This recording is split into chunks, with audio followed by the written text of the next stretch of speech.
దేవుని పరిశుద్ధ నామానికి స్తోత్రం కలుగునుగాక. ప్రభువైన యేసుక్రీస్తు వారి పరిశుద్ధ నామంలో మీ అందరికీ శుభావందనం తెలియజేస్తున్నాను. దేవుడు మనల్ని అందరినీ దీవించి ఆశీర్వదించునుగాక. చిన్న ప్రార్థన చేసుకొని నేటి పాఠ్య భాగాన్ని మనం చదువుకుందాం. ప్రేమగల మా పరలోకపు తండ్రి, నీకు వందనాలు, స్తుతులు, స్తోత్రములు. మృత్యుంజయుడా, మహోన్నతుడా, కీర్తనుడా, ఆరాధనుడా, అభిషిక్తుడా, పరిశుద్ధుడా, నీ యొక్క పరిశుద్ధ నామాన్ని స్తుతించడానికి, ఆరాధించడానికి, ఈ నామం గురించి ఇంకా తెలుసుకోవడానికి మీరు మాకు ఇచ్చిన ఈ భాగ్యాన్ని బట్టి వందనాలు. సజీవుల లెక్కలో ఉంచారు, వందనాలు. అనుదినం కృపనిస్తున్నారు, వందనాలు. ఈరోజు ఈ పాఠ్య భాగంలోకి మేము వెళ్తుండగా పరిశుద్ధాత్మదేవ, మీరు మమ్మల్ని ఆవరించండి. యేసునామంలో ప్రార్థిస్తున్నాం తండ్రి. మీ పరిశుద్ధాత్మను మా మీదకి పంపండి అయ్యా. మీ యొక్క పరిశుద్ధాత్మ ద్వారా మమ్మల్ని అందరినీ సర్వ సత్యంలోనికి నడిపించండి.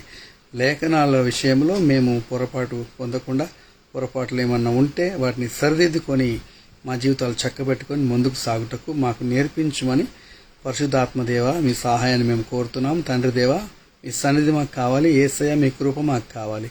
మీరు మాతో మాట్లాడండి. ఈ వాక్యం వింటున్న ప్రతి బిడ్డ యొక్క ప్రతి అక్కర నజరేయుడైన యేసు నామములో ఆఖరులు తీర్చండి. ప్రార్థనకు జవాబు దయచేయండి. యేసు నామములో ప్రతి అంధకార శక్తులను మీరు లయపరచండి. ప్రతి కట్లు విప్పండి అయ్యా. నీ బిడ్డలకు విడుదల దయచేయండి.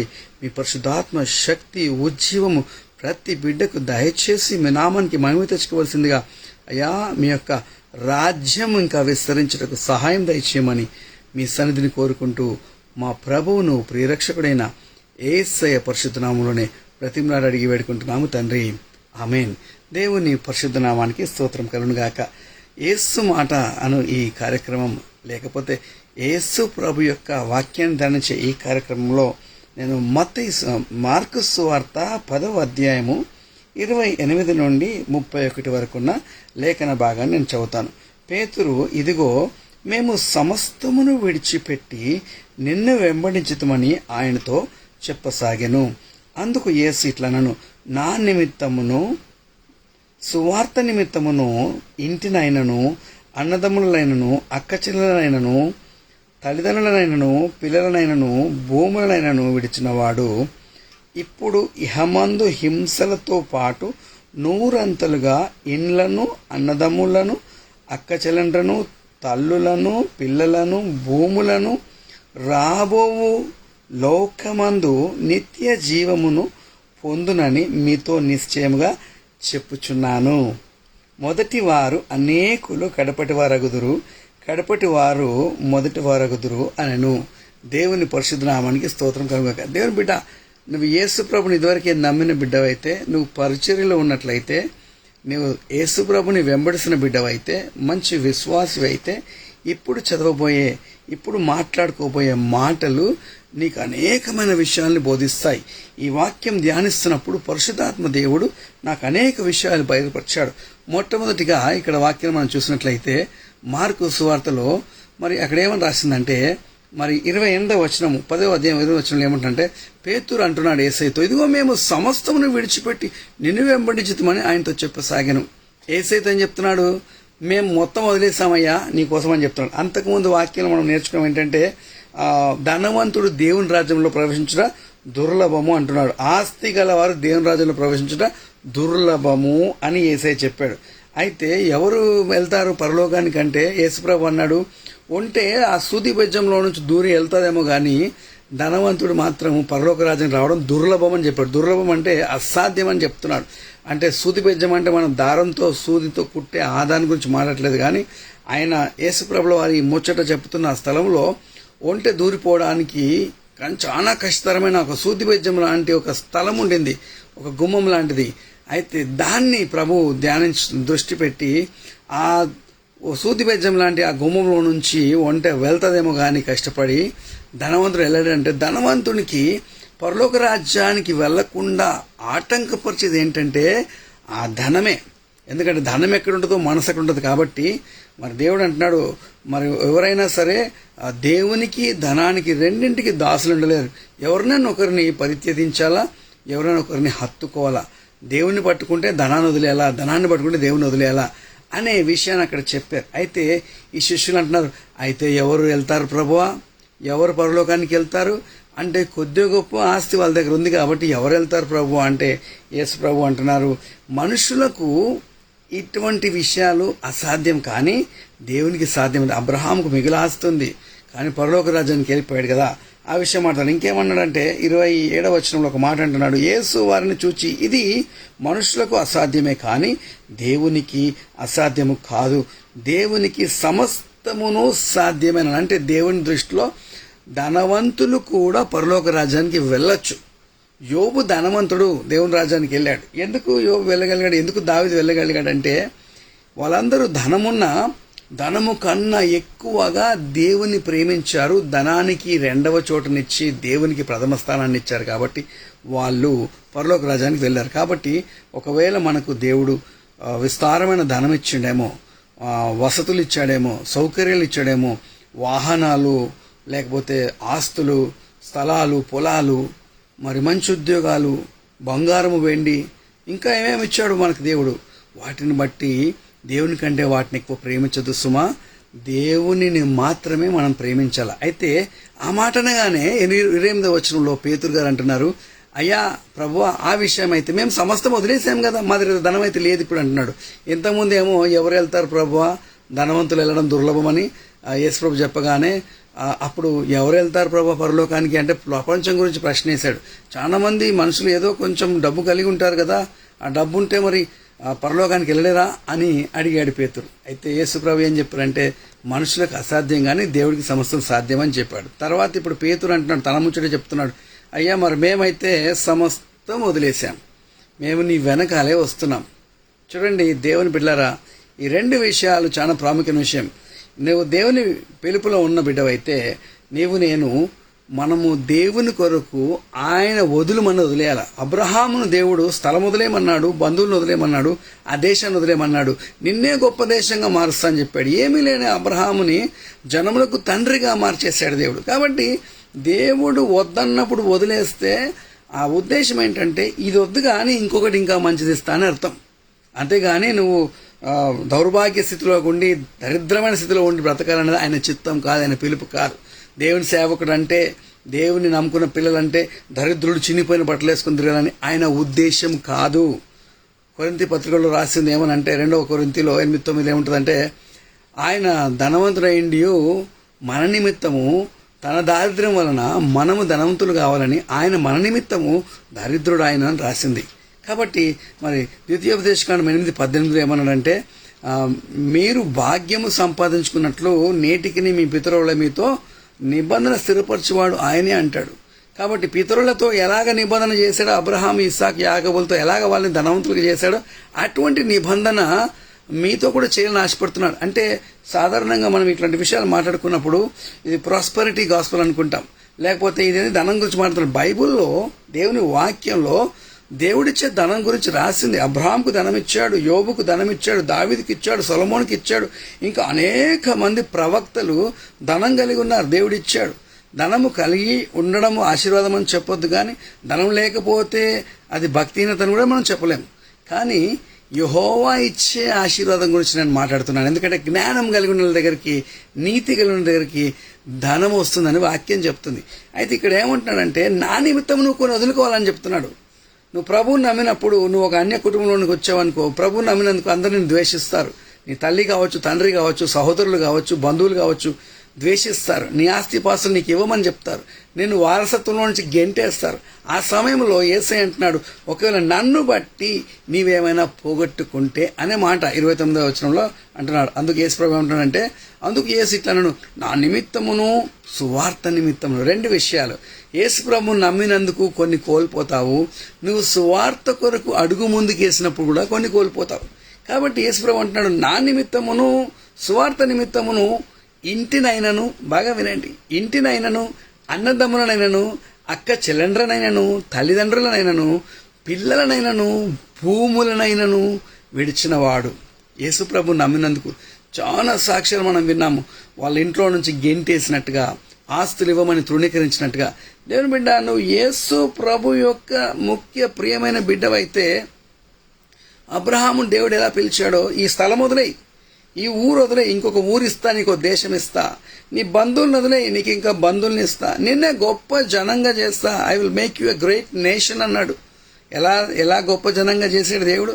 అబ్రహాముకు విస్తారమైన వెండి బంగారం ఇచ్చాడు. ఎందుకు వెండి బంగారం ఇచ్చాడు? ఒక దేశాన్ని, దాని యొక్క స్థితిగతులు, దాని బలాన్ని కొలవాలంటే ఆ దేశంలో ఉన్న బంగారాన్ని బట్టి దానికి విలువ కడతారు. అబ్రహాం దగ్గర ఎంత బంగారం ఉందంటే ఆయన ఒక దేశానికి కలిగి ఉన్నంత బంగారాన్ని కలిగి ఉన్నాడు.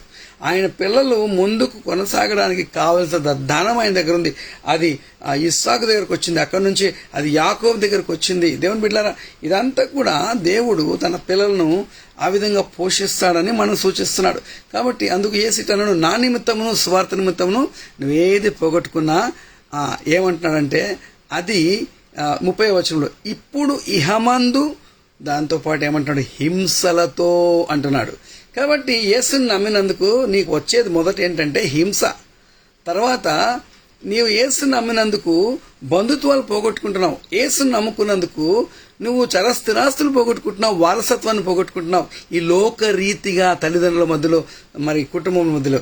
ఒకవేళ నీ కుటుంబం నిన్ను ప్రేమించి నువ్వు దేవుని సేవలో ఉన్నావని, నిన్ను గౌరవించి నీకేమన్నా ఇస్తే నువ్వు చాలా అదృష్టవంతునివి. కానీ నిన్ను చిన్నచూపు చూసి, నిన్ను తక్కువ చేసి, నీ చేతికి ఏమి ఇవ్వకుండా నిన్ను వెళ్ళగొట్టేస్తే నువ్వు చింతపడదు. దేవుని బిడ్డ నువ్వు చింతపడదు. నేను దేవుని వాక్యాన్ని ఆధారంగా చేసుకొని నేను ఈ వాదన చేస్తున్నాను, ఈ ప్రకటన చేస్తున్నాను. ఇప్పుడు ఇహమందు హింసలతో పాటు 100 అంతలుగా, నువ్వు ఎంత పోగొట్టుకుంటే అంత 100 అంతలుగా, అంటే నువ్వు ఎంత పోగొట్టుకున్నావో దానికి 100 అంతలు. అలాంటిదే అని చెప్పట్లేదు. దానికి విలువ ఎంత అయిందో అంతకు 100 అంతలుగా అంటున్నాడు. చూడండి, యోబు విశ్వాసం కొరకు ఆస్తి పోగొట్టుకున్నాడు, విశ్వాసం కొరకు పిల్లల్ని పోగొట్టుకున్నాడు, విశ్వాసం కొరకు భార్య చేత తృణీకరించబడ్డాడు, విశ్వాసం కొరకు స్నేహితుల చేత పరిహసించబడ్డాడు, దూషించబడ్డాడు, పాపిగా ఎంచబడ్డాడు. కానీ ఆయన పొందింది 2 ఆశీర్వాదము, నీతిగా ఉన్నందుకు. కానీ యేసు ప్రభు కొరకు నువ్వేదైనా పోగొట్టుకుంటే, యేసు ప్రభు కొరకు నువ్వేదైనా కోల్పోతే, నువ్వు పొందిన నష్టాన్ని బట్టి, ఆయనను బట్టి, మరి సువార్తను బట్టి నేను ఏదైనా పోగొట్టుకుంటే దేవుని బిడ్డ సంతోషించు.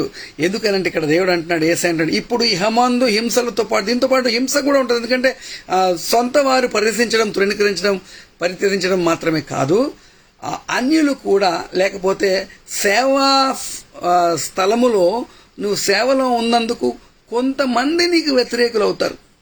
సమాజంలో కొంతమంది వ్యతిరేకులు అవుతారు. ఎందుకంటే పౌలు అంటున్నాడు, మనం పోరాడునది శరీరాలతో కాదు, రక్తమాంసములతో కాదు, కానీ ఆకాశ మండలమందున దురాత్మ సమూహములతో, వారి ప్రధానులతో, అధికారులతో అని చెప్తున్నాడు. అంటే దురాత్మ సమూహాలు ఎక్కడున్నాయి, ప్రధానులు ఎక్కడున్నాయి, కానీ అధికారులు ఇక్కడున్నారు, మనుషులు అని. వాళ్ళ సాతాను యొక్క అభ్యర్థులు మన మధ్యలో ఉన్నారు. అది సంఘంలో ఉండొచ్చు, సమాజంలో ఉండొచ్చు, ఎక్కడైనా ఉండొచ్చు వాళ్ళు. కాబట్టి సాతానుడు ఆత్మలో మన దగ్గరకు వచ్చి యుద్ధం చేసే కంటే వాడి మనుషులను మన దగ్గరికి పంపుతాడు. వారి చలోక్తులు మన మీద ప్రయోగిస్తారు, వాళ్ళు కుట్రలు మన మీద ప్రయోగిస్తారు. కాబట్టి ఇవన్నీ మనము ఎదుర్కోవాల్సి వచ్చినప్పుడు హింస అనేది మనకు జరుగుతుంది. మనము మహాశ్రమల ద్వారా, అనేక శ్రమల ద్వారా పరలోక రాజ్యము ప్రవేశించవలసినదని మరి అపోస్తల కార్యం మనకు బోధిస్తున్నది. కాబట్టి ఇప్పుడు ఇహమందు హింసలతో పాటు, అంటే హింస వస్తుందంటే నువ్వు దేవుని కొరకు జీవిస్తున్న బిడ్డవన్నమాట.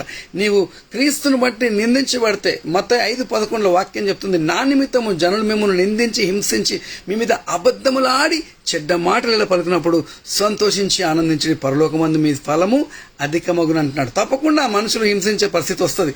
కాబట్టి యేసు అంటున్నాడు, ఇప్పుడు ఇహమందు హింసలతో పాటు 100 అంతలుగా. ఏమిసాడు నువ్వు పోగొట్టుకుందంతా?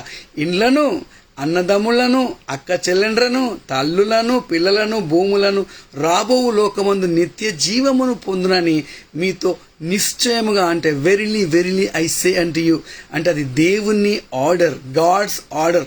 I'm saying it. ఆయన సింహాసనం మీద నుంచి చెప్పినట్టుగా, ఆయన ఇట్లా వక్కా నుంచి బలగుద్ది చెప్పినట్టుగా ఇది నేను చెప్తున్నాను, ఇది జరుగుతుంది, నిశ్చయంగా చెప్పుచున్నానంటే ఒక రాజు మాట్లాడుతున్నాడు ఈ మాటలు.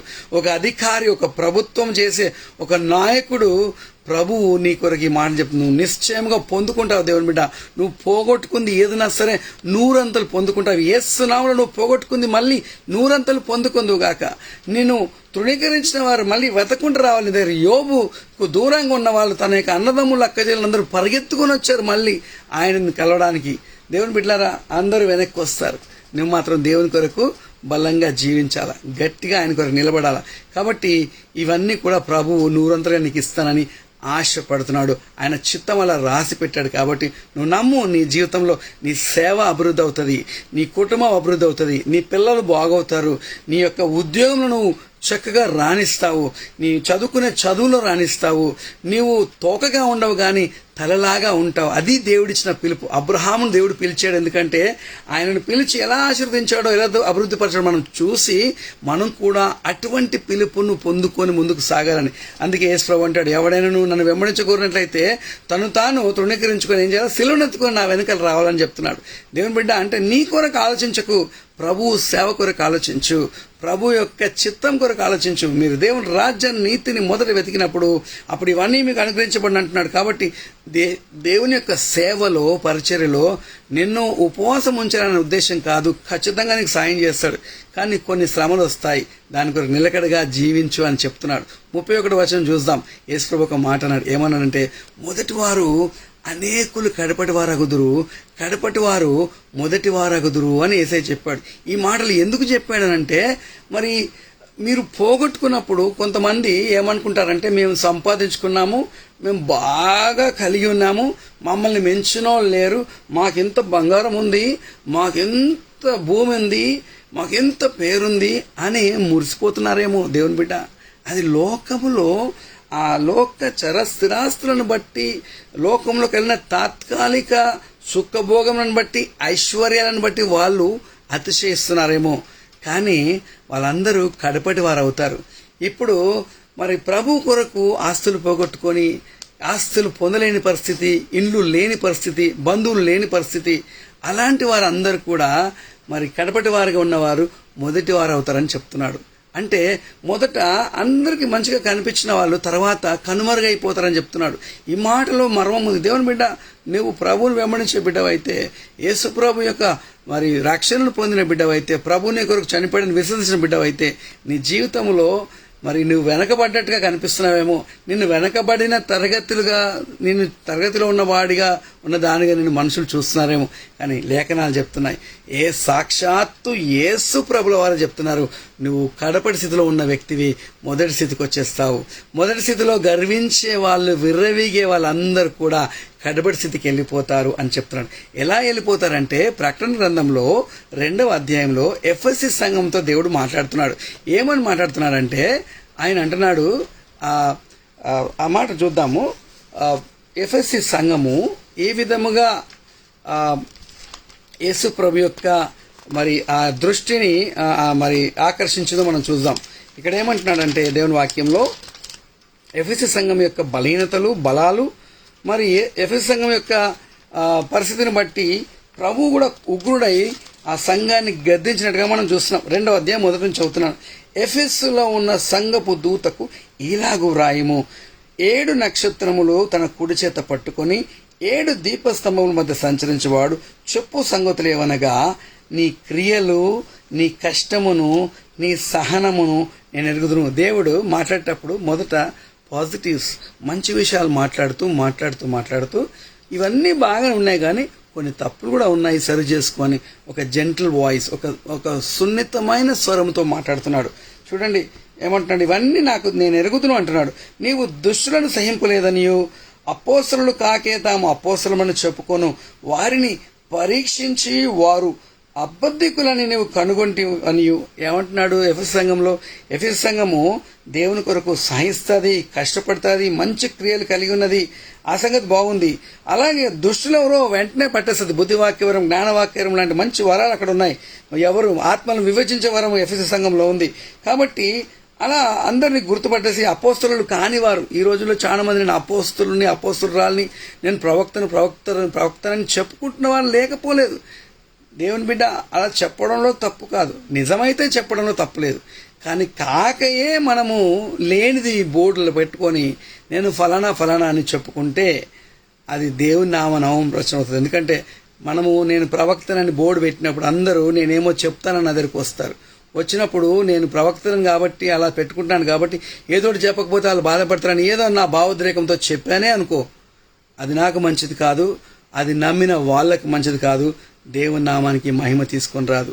ఇందువలననే కదా నా నామము అన్ని జనుల మధ్యలో మీ నిమిత్తం ఏమవుతుంది, దూషింపబడుతుందని మరి పౌలు గారు రోమ పత్రికలో మరి పరిశుద్ధాత్మ ద్వారా మనల్ని హెచ్చరిస్తున్నాడు. కాబట్టి దేవుని బిడ్డలారా, ఇక్కడ ఏమంటాడంటే మరి అపోస్తలులు కాని వారిని అపోస్తలులు అని అట్లాంటి పరిస్థితులు కూడా గుర్తుపడుతున్నట. అయితే ఇక్కడ ఏమంటున్నాడు, చెప్పుకుని వారిని పరీక్షించి, అంటే అందరినీ ఎవరే మంచోళ్ళు ఎవరు చెడ్డవాళ్ళు మనకు తెలియదు, పరీక్షించి వారు అబద్ధికులని నీవు కనుగొంటివని. ఎంత మంచి వివేచన వరం ఉంది ఎఫెసీ సంఘానికి. అయితే నీవు సహనము కలిగి నా నామము నిమిత్తము భారము భరించి అలయలేదని నేను ఎరుగుదును. ఏంటంట, ఎఫెసీలంట ప్రభు కొరకు ఎంతన్నా శ్రమ అనుభవించే మంచి సంఘము, భారం భరించే సంఘము. ఎంత ఖర్చైనా భరిస్తారు, ఎంత పనైనా చేస్తారు, అలసిపోరు దేవుని పనులు చేసే విషయంలో. మంగళవారం మీటింగు, సోమవారం మీటింగు, బుధవారం మీటింగు, శనివారం మీటింగ్ అన్నీ చేస్తున్నారు, మంచిదే. బయట మీటింగ్లు పెడుతున్నారు, క్రూసైడ్లు పెడుతున్నారు, బహిరంగ సభలు పెడుతున్నారు, పరిగెత్తున్నారు, అన్ని రకాలుగా పరిచయం చేస్తున్నారు. అయినా కానీ అది చేస్తూ చేస్తూ ఒకటి మర్చిపోయారు. ఏమంటున్నాడు 4వ వచనంలో, అయినను నీ మీద తప్పు ఒకటి మోపవలసినది. ఏంటంట, యేసుప్రభు ఏమంటున్నాడు, ఒక తప్పు ఉంది. ఎఫెసీ సంఘమా, నీలో ఒక తప్పు ఉంది. ఇన్ని మంచి పనులు చేస్తున్నావు, నీవు ఆత్మీయంగా పరిశుద్ధాత్మ వరాలతో నువ్వు ముందుకు సాగిపోతున్నావు. ఇవన్నీ చేస్తూ కూడా ఇవి నువ్వు ఆచారపరంగా చేస్తున్నట్టుగా అనిపిస్తుంది. ఎందుకనంటే అయినను నీ మొదట నీకుండిన ప్రేమను నీవు వదిలితివని నేను నీ మీద తప్పు ఒకటి మోపవలసినది. You have lost your first love.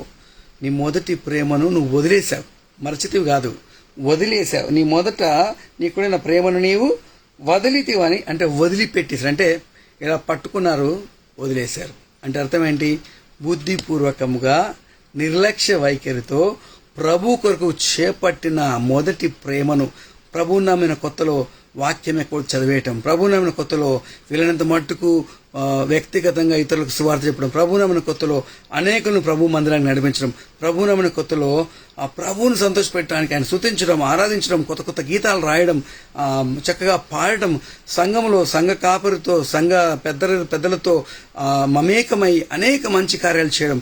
అది మొదట్లో చేసే వ్యక్తివి.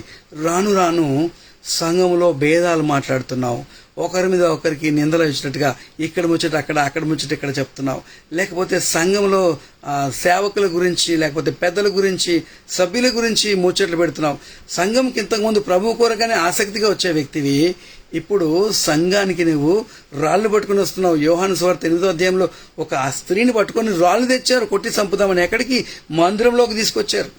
చిన్నవాళ్ళు పెద్దవాళ్ళు కలిసి యేసు ప్రభు ముందే, దేవుడి సన్నిధిలో, దేవుడి కుమారుడి ముందు ఆయన వాక్యాలు చెప్తుంటే ఆ వాక్యం చెప్పే మీటింగ్ని ఆపేసి రాళ్ళు తెచ్చామయ్యా ఈమెను కొడతాం ఇప్పుడు అని కూర్చున్నారు.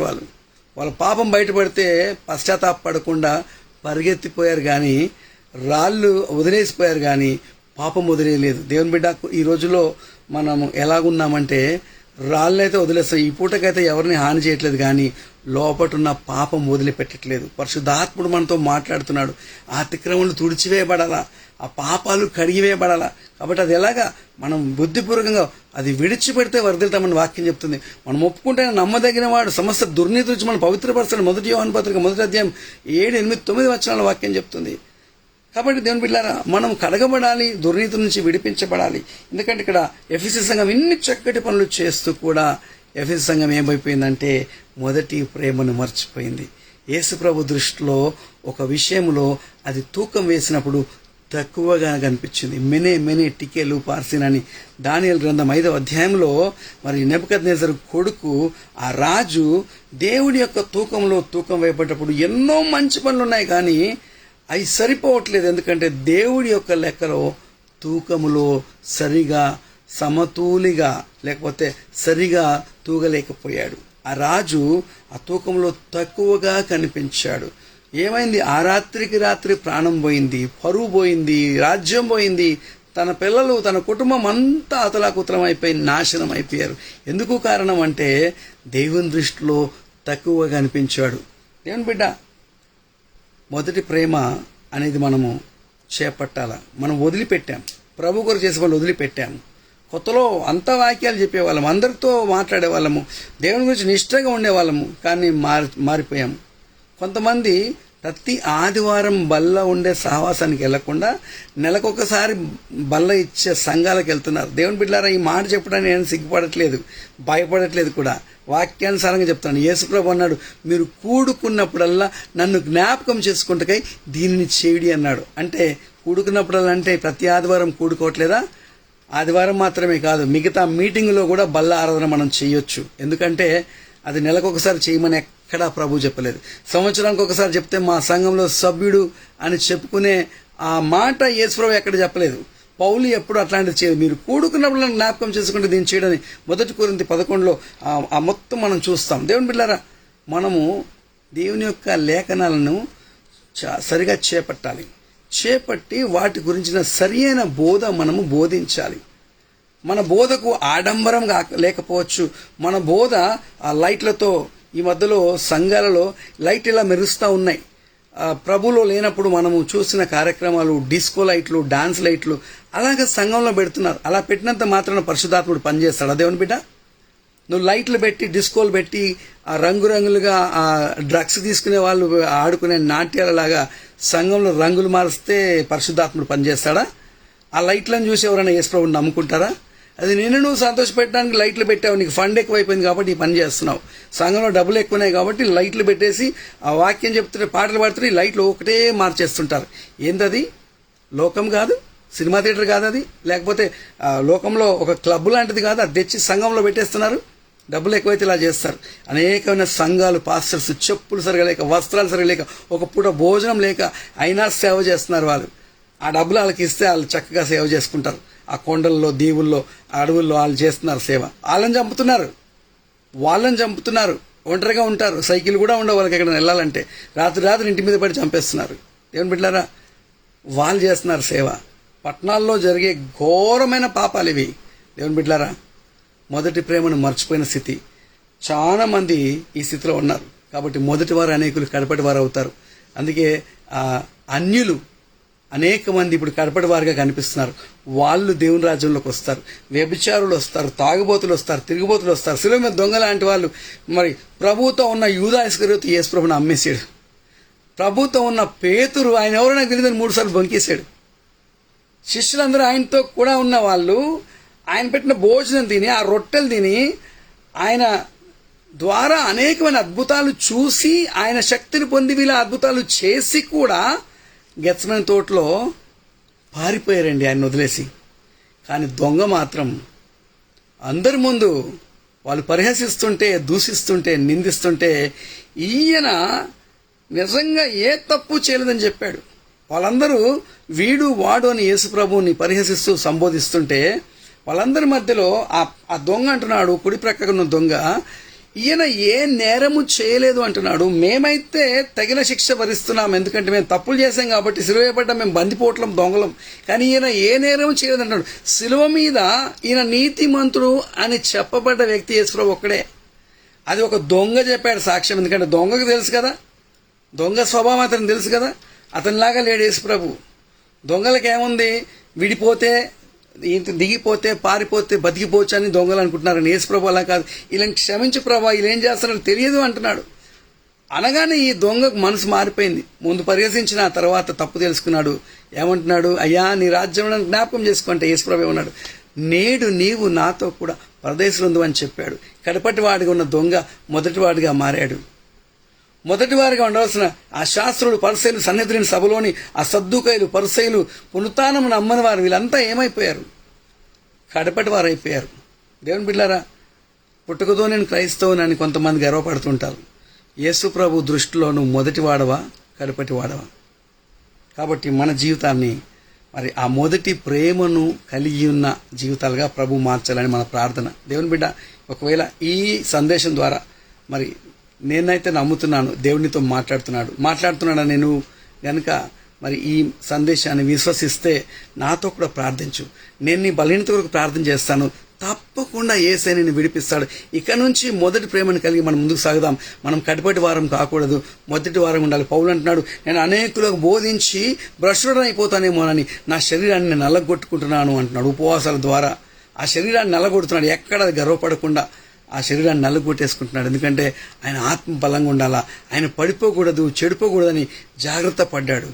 తన విషయంలో మనం కూడా ఆత్మీయంగా మన మొదటి ప్రేమను కాపాడుకుంటే అనేక మంచి పనులు మనం చేస్తున్నాం. కానీ మొదటి ప్రేమ దేవుని కొరకు చేయాలి కదా అన్నట్టు చేస్తున్నాం. కానీ అయ్యో నేను కాకపోతే ఇంకెవరు చేస్తారు, నా ప్రభువు కొరకు, నా భర్త కొరకు నేను చేస్తున్నాను భార్య ఆ పాకులాడినట్టుగా, భార్య ఆరాటపడ్డట్టుగా సంఘంలోని మనం సేవకులం ఈ విధంగా ఆరాటపడి సేవ చేసినప్పుడు ప్రభు సంతోషపడతాడు. ప్రభు సంతోషపడితే పరిశుద్ధాత్మ అభిషేకం ఇంకా నింపుతాడు. అప్పుడు మనందరినీ ప్రభు యొక్క సేవలో, కృపలో మనల్ని వాడుకుంటాడు. కాబట్టి అట్టి కృప పరిశుద్ధాత్మ దేవుడు యేసునామములో మనకు దయచేసి మనందరినీ దేవుని రాజ్యంలో చేర్చుకోను గాక. ఆమేన్. ప్రార్థన చేద్దాం. ప్రేమగల మా పరలోకపు తండ్రి, విన్న వాక్యాన్ని బట్టి వందనాలు ప్రభువా. నా తండ్రి, నీ కొరకు మేమేది వదిలినా అయ్యా, మరి సువార్త నిమిత్తం మేము ఏది పోగొట్టుకున్నా అయ్యా, మరి మాకు ఏదైనా ఎవరైనా నిరాకరించినా ఈ లోకం అందు అయ్యా నూరంతలుగా అవంతా పొందుకుంటామని, రాబో యుగమందు నిత్య జీవాన్ని కూడా పొందుకుంటామని నువ్వు సెలవిచ్చావు. అందుని బట్టి నీకు వందనాలు ప్రభా. అలాగే నా తండ్రి, ఈ యొక్క సందేశం వింటున్న బిడ్డలు, ఈ ప్రార్థనతో ఏకీభవిస్తున్న బిడ్డలు ఎవరైనా సరే, వాళ్ళు ఎక్కడున్నా సరే ప్రభా, ఈ ప్రపంచంలో వారు ఎక్కడున్నా సరే ప్రభా, నజరేయుడైన యేసు నామంలో వారి బంధకాల నుంచి వారికి విడుదల దయచేయండి. వాక్యం చదవడానికి, నిన్ను స్తుతించడానికి, ప్రార్థించడానికి, సంఘ సహవాసంలో చేరడానికి, మరి క్రమంగా సంఘ ఆరాధనలో పాల్పొందడానికి, మరి క్రమముగా మొదటి ప్రేమను కలిగి నిన్ను సేవించడానికి, ఇతరులకు నీ గురించి సువార్త చెప్పడానికి, సాక్ష్యం చెప్పడానికి ప్రతి బిడ్డకు సహాయం తెచ్చండి. ఎవరికైనా బలహీనత ఉన్నట్లయితే, వ్యసనం ఉన్నట్లయితే నజరేయుడైన యేసునామములో ఆ వ్యసనాన్ని వారి జీవితం నుంచి బయటికి వెళ్ళి పొమ్మని ఆజ్ఞాపిస్తున్నాను. పరిశుద్ధాత్మదేవ, మీ ఆత్మ కార్యము చేయండి. ప్రతి సాతాను, చీకటి శక్తి, శోధనని యేసునామములో వారి జీవితం నుంచి బయటికి వెళ్ళి పొమ్మని ఆజ్ఞాపిస్తున్నాను. నజరేయుడైన యేసునామములో ప్రతి జీవితానికి విడుదల విడుదల విడుదల. ప్రతి కట్లు తెగిపోవాలి, ప్రతి సాతాను కట్లు యేసునామములో తెగిపోను గాక.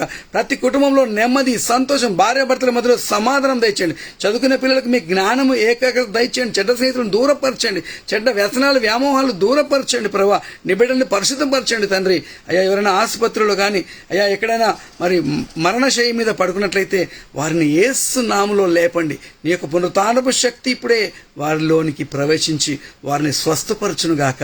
ప్రతి బిడ్డను ముట్టండి ప్రభా. సేవ కొరకు సమర్పించుకునే వారిని అయ్యా మీ ఆత్మచేత నింపి ముద్రించి మీ సేవకై వాడుకునండి ప్రభా. పడిపోయిన ప్రతి వ్యక్తిని, ప్రతి విశ్వాసిని, ప్రతి సేవకుని, సేవకురాల్ని లేపండి ప్రభా. బలపరచండి తండ్రి. మీ రాజ్యాన్ని మమ్మల్ని స్థిరపరచండి. మేము ఎఫ్ఎస్సి సంఘం లాగానే ఉండి మరి మొదటి ప్రేమను పోగొట్టుకున్నట్లయితే మా మొదటి ప్రేమను మరలా చేపట్టుటకు కృప దయచేయండి. వందనాలు చెల్లిస్తూ, స్తోత్రం చెల్లిస్తూ, మీరు అక్కడలో మమ్మల్ని జ్ఞాపకం చేసుకున్నామని నీకే స్తుతులు చెల్లిస్తూ తండ్రి దేవా యేసు నామములో సమర్పిస్తున్నాము తండ్రి.